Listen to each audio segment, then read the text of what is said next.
Thanks to Liquorland for sponsoring this episode of Willow Talk. Score more this summer with Liquorland, and of course, choose to drink wise.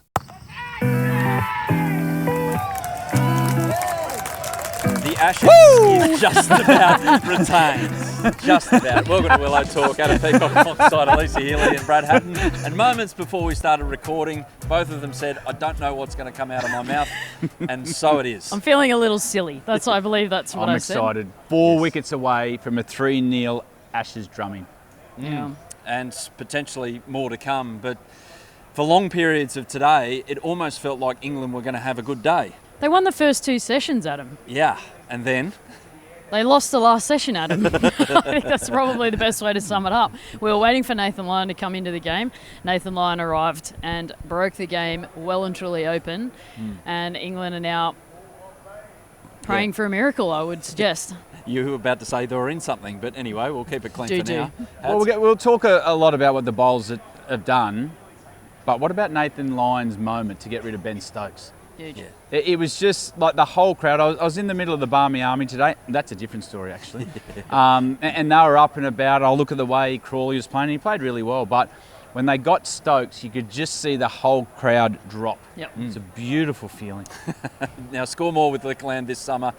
Choose to drink wise. This is brought to you by Liquorland. If you've just dropped in, you're wondering what's going on here at Adelaide Oval. We're going to a day 5 for the first time this series. However, it is Australia 4 wickets away from retaining the Ashes. Over 200 runs needed. Jamie Smith stuck around. Will Jack stuck around. And Heels, you're desperate to say something. Roll through my Ashes prediction right about now. Which was? I forget. We will win the Ashes day 5 in Adelaide. Hey, there you go. What were you, Hads? Melbourne, he said day 3 Melbourne. Day 5 Adelaide it is. Look Well out. done. You're Look right out. again. You're never wrong. Congratulations. What did I say? Day 5. You said day 4 Melbourne, I Yeah, think. you said somewhere around Melbourne. Anyway, Yeah, it doesn't I matter. would've got I was that just skewed thinking. because I was looking for form in the practice games. I couldn't see any. Yeah. So don't take what I said seriously. Nathan Lyon. So when he grabbed that moment, and you both said that this is going to suit Nathan Lyon, bowling in the 4th innings of this Test match. What did he do so special in your eyes? What was so special about what he did in your eyes with those 2 big dismissals of Brook and Stokes? He hung in there. He was patient. I mean, England came at him. He was going at over 5 and over in that first spell of his. Travis Head came on, caused a few issues for the England batters. Don't know whether Nathan took that personally or not, but he came back out after the break and it was on song. Yeah. I think he actually bowled a little bit fuller. Zach Crawley was playing him nicely. He was getting down the wicket, negating the spin, taking sort of the LBW out of play, but he just got it in the right areas for longer. And Ben Stokes, we know he likes to play him from the back foot. He got one off the back foot the ball before, and then he dragged him forward with an absolute perler. And yeah, like you said, just deflated the England team. I actually thought the Zach Crawley dismissal was one of his better balls in that he hung it out there in the rough. Whether it was natural variation or he did bowl a bit more of a sliding delivery, I thought that was a really important moment in the match. Well, also the important moment was the bit of work by Alex Carey. To the naked eye, that simple stumping, take the bails off, but Nathan pulls you to the leg side all the time. He was bowling off stump, a little bit outside, but they'll turn him back through the gate. A lot of his balls would have missed leg stump. And as a keeper, they can pull you that way. And Nathan Lyon, you've got to trust your technique, you've got to hold your line. And Alex Carey made it look so simple, but that was a tough chance in a big moment. Huge. So when you say, and you can talk in great detail about this. Oh, don't you start two. us. No. How long we got? Yeah. You've said a lot to me that the uninitiated watch Alex Carey's left foot to see that he doesn't get too far over on it that makes him fall that way. He's still keeping power in his left foot to keep him that side. Well, Nathan can drag you to leg side, and a lot of the times he might be in a 10-over spell, and you don't get the ball for 8 overs. And you look up on the screen sometimes, you can feel yourself going to leg stump, or your weight's going that way, and then his arm ball comes, beats the outside edge, and you're heading down leg side. So where Alex Carey did really well, he trusts his technique, he didn't take the ball for a long time, but when that half chance came, wow. Simple. Well, also think about some of the balls that he took in the overs leading into that were big turning off spinners down leg side. He got that one from Scotty Boland down leg side, went up, took the bails, went up for that. And then Nathan came on the next over, bowled 2 that ripped down leg side, gloved them cleanly. So that's what Hads means by drags you to leg side with that big turning delivery. But his strength, presence of mind, just hold his position. They're the hardest ones sometimes when a batter runs over the top of it. You can't quite see it for long enough, but to hold his nerve, get in the right position and take the bail is crucial. And the test match Alex Carey's had, you can talk about the 100, the 50, the 5 catches. If a wicketkeeper went and sat and had a beer with Alex Carey now, his first words would be, "Oh, how good was that stumping?" Yeah. and that's keepers pride themselves on those little moments. No one else in the ground would have noticed, but I know up in our commentary box and out the back, I was punching the air. On that, I actually haven't seen him fumble a ball all game. No. Yeah. Faultless. It's quite remarkable when you think about it. He's caught a lot of balls, a lot of dying balls back to the quicks as well. He's just been, I don't think we can rave enough about him, Hads, and we'll be here all day talking about him, so we better move on. Well, there was one that actually got a heavy outside edge. It hit Alex Carey about there, and you went, oh, he's dropped him. Yeah. Like, that's how good he's going. You thought, oh, why didn't you catch that? I happened to be in comms at the time, and I said, you do not put that down as a chance. No, Nobody put that down as a exactly. chance. Exactly. No, he's had a faultless game. You do not do that to him. Absolutely not suggesting that that's a chance, but yeah, that's how good he's going. It's like, oh, could he have? No. I was on the hill. Yeah, I didn't see it. We'll get to that a bit later on. Hey, the Harry Brook one. So, had a look. 5 times this tour of the 6 innings he's played, he's faced 20 balls or more. His highest score is 52. So, how he got out today, he'd played reverse sweeps really well until he didn't. Now, does he get judged harshly on that, or is it just one of those things that it didn't quite come off? Well, I'll tell you about that dismissal. Travis Head was bowling, and he was confident to reverse sweep Travis Head, and then Nathan Lyon came on to bowl. And I think he got him second ball, and it's different. Travis Head, he throws in the rough. Yes, he's got a good ball in him, but he doesn't have as much on the ball as Nathan Lyon, and he would have been watching that. He would have been getting the cues. He would have been at mid-wicket looking where Harry Brook was playing that shot. Second ball, bang, takes leg stump. It's not a fluke. Absolutely. Yeah, I don't know. I agree. He got away with a few, so I guess you look at that and go, well, he played that shot pretty well. They left that side of the ground open. They needed to score runs to win the game, so there's a delicate balance there, but I don't know. Felt like he's going to get out. Yeah, I don't think that was the moment.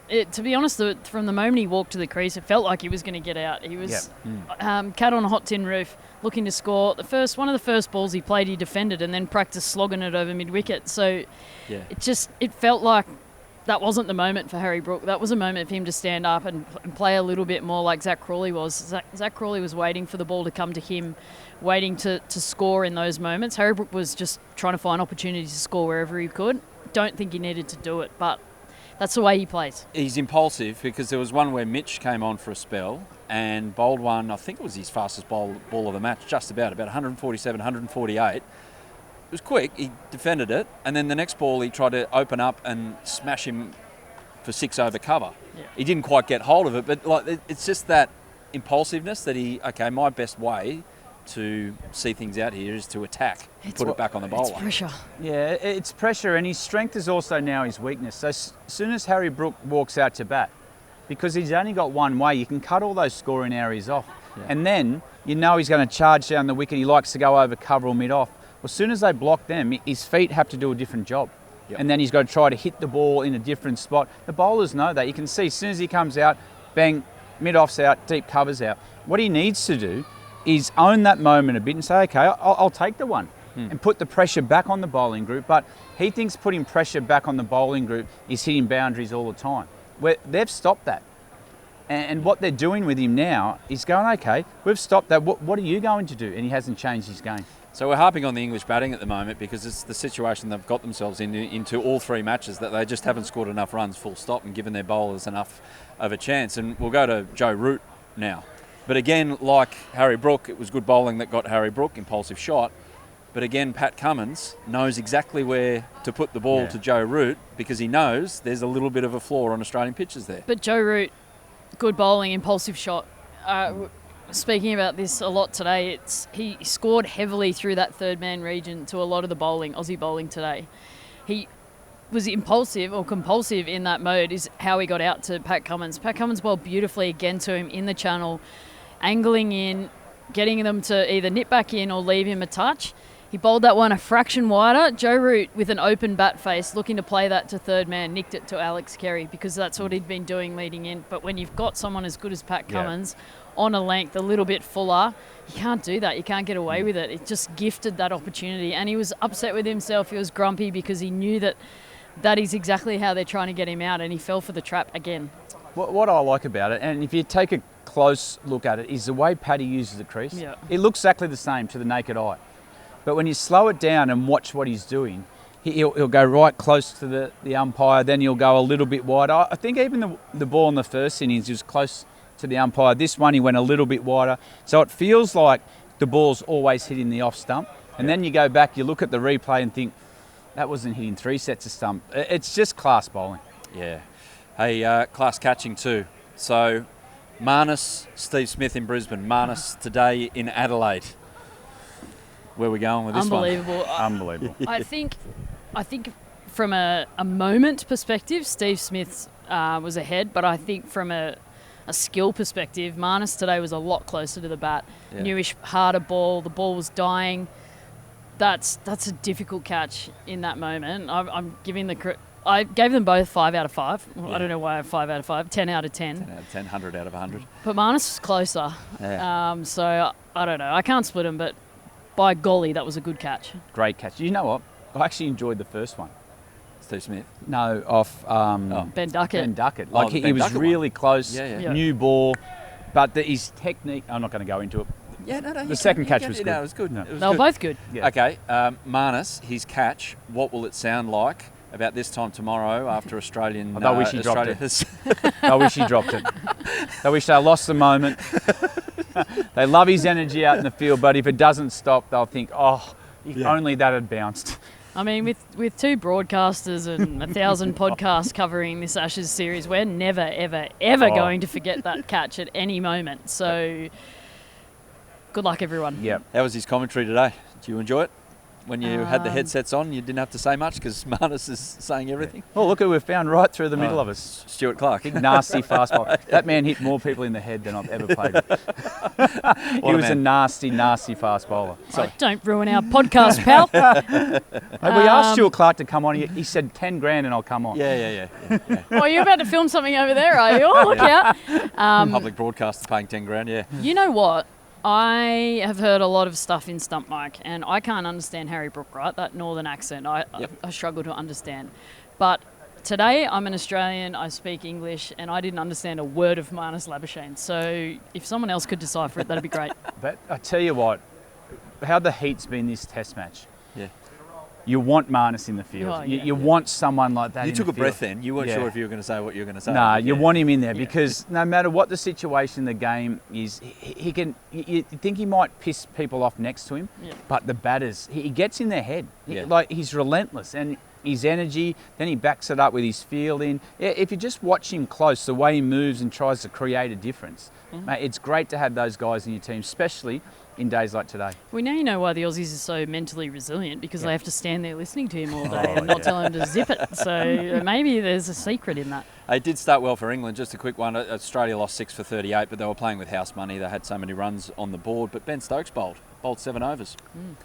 What do you make of that in relation to what we were saying here yesterday when he didn't bowl? Peer An pressure. over. I make peer pressure of that. I think there was so much made of it last night about him not bowling that he had to bowl today, because everyone bullied him into it, I would say, but he had to bowl. And he just showed again why he needed to bowl. He took wickets, put the ball in the right area, he took wickets, he challenged the Australian batters. Whether or not he's going to be able to maintain that for the last 2 games, I'm not sure. Well, I was lost with the press conference from the staff last night, where they Don't get me said, started. he was tired. Like Alex Carey, he was tired. Travis Head, Starkey, and then today he got the ball in his hand, and Australia lost 6 for 30. Let's just take that back an hour and a half, and all of a sudden you might be chasing 100 runs. Less, I don't get it. I actually really don't get it. I don't understand what's happening. Yeah. I think he had to have a niggle. I think Yeah. that there's been a lot of bizarre things that have come out in press conferences because there's staff members, not players, speaking at these press conferences. So they might not even be aware of what exactly is going on. Yeah. And that's why you put the players up, because more often than not you get the truth. But there's a lot of stuff flying around. I think he had to have had a niggle at some point. I agree. I get he was tired. I get he was probably frustrated with what was unfolding, but he had to have had a niggle not to give it a crack yesterday. Quick drinks break thanks to Liquorland from Adelaide Oval. Willow talk back in a sec. The look ahead to day 5 and also Secret Cricket Club questions. All thanks to Liquorland. Score more this summer with Liquorland. Choose to drink wise. Look ahead to day 5. How do you go out onto the field? Does it affect you? Not affect, but does it test your professionalism in any way, shape or form when you're thinking, oh, team song, 4 wickets, 220 down the road, or you are just in the zone when you walk out there tomorrow? Oh, you're in the zone, and you got the back of your head that you're going to win the Test match. That's going to happen. That's a given. And the way they've played, they've earned the right to control when this is done. Get those 4 wickets, and then I don't want to see you for 4 days. Go and celebrate this Ashes as a team how you want. You've earned the right to have 3 days off, and you know what, boys, go as hard as you can. The Aussies are ruthless, and that's been a feature of this series as a whole. They're ruthless, and I think they'll do that again. There's a lot of, I think we were speaking about it, I don't know if it was on the podcast or a thousand other things that I've done in the last 2 days. I'm nervous. How good is the keeping of Carey though? Yes. Adam, can we swap Adams? Thank you. For a bottle of tequila, you're done. That's a deal. Swap Adams. They're ruthless. They want to win this series 5-0. So yes, they'll celebrate. Yes, they'll enjoy winning this Test match if and when it happens. But they want to win 5-0. There's a lot of shit talk leading into this series from a lot of people external that the Aussie players haven't liked. They haven't showed it at any point throughout this series. They've done it by their cricket on the field, and I think they'll be the ultimate professionals until the end of the last ball bowled at the SCG. What? Not for 3 days after this Test match. When they come together at Christmas time, and then you reassess. But they've earned the right to go and enjoy Gilly's tequila, go and enjoy Travis Head's gin. But they've earned the right. Yes, they're professional, but this is a big moment. You've got to remember, they would challenge this team that they're the worst Australian team since 2010-11. Yeah. And I'll dispute that, but that's a different show. That's your problem. And this is the best England team we've seen for years on our shores. Yeah. So there's a lot of pressure. There's a lot that goes on, not only in the camp, but your family's got to go through a lot. Enjoy it. Enjoy it for 3 days. Then come back, Boxing Day, a couple of days before, get your head back in, and then the carrot of 5-0 there is massive. Absolutely. Secret Cricket Club, thank you for your questions once again. There was one about Brad Haddin coaching England, but we'll save that for a bigger point. He's not a Kiwi. He's definitely not a Kiwi. It's a good way to get this pod off. Okay. Monk says, best part of the day was Stark running on the pitch and getting warned. Yeah, loved it too.